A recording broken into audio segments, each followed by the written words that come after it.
Gabriel Voisin built his reputation manufacturing aluminum aircraft during World War I, producing approximately 10,000 planes for the Allied forces at his Issy-les-Moulineaux factory.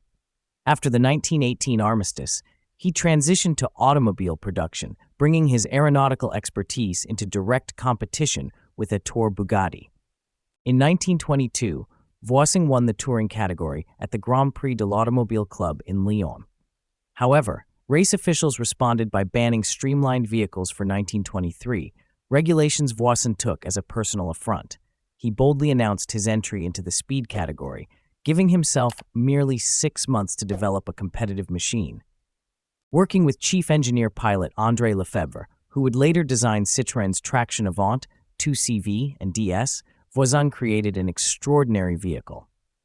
The C6 Laboratoire featured an aluminum monocoque chassis with panels riveted to an angular ash wood structure, techniques borrowed directly from Voisin aircraft fuselage construction. The completely flat bottom and tapered tail anticipated Formula One ground effects by 5 decades. The car's teardrop philosophy manifested in a dramatically narrow 75-centimeter rear track, eliminating the differential and reducing weight to just 660 kilograms. Aerodynamic wheels sat flush with the body, featuring perfectly smooth rims. Most innovative was the miniature propeller mounted before the radiator, driven by airflow to power the water pump proportionally to speed. The exposed 6-cylinder sleeve valve engine displaced 1,993 cubic centimeters, producing 80 horsepower for a theoretical 180 kilometers per hour. This power plant proved inadequate against competitors like the Bugatti Type 32 tank and Sunbeam entries at the 1923 Grand Prix de France at Tours. 4 Laboratoires competed at Tours, 3 retired with mechanical failures. Only Lefèbvre finished, placing 5th over an hour behind the winner.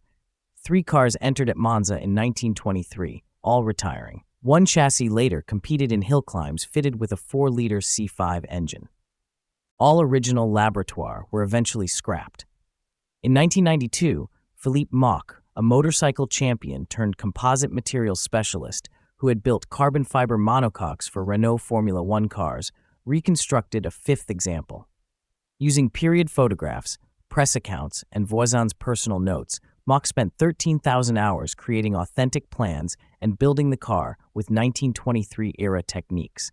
His recreation, powered by an original 1926 Voisin sleeve valve 6-cylinder engine, debuted at the 1993 70th anniversary celebration of the Tours Grand Prix, where it competed against a Sunbeam and Bugatti Type 32 replica. The Laboratoire remains a testament to Voisin's uncompromising vision of applying aviation technology to motorsport, decades ahead of its time, despite its competitive failures.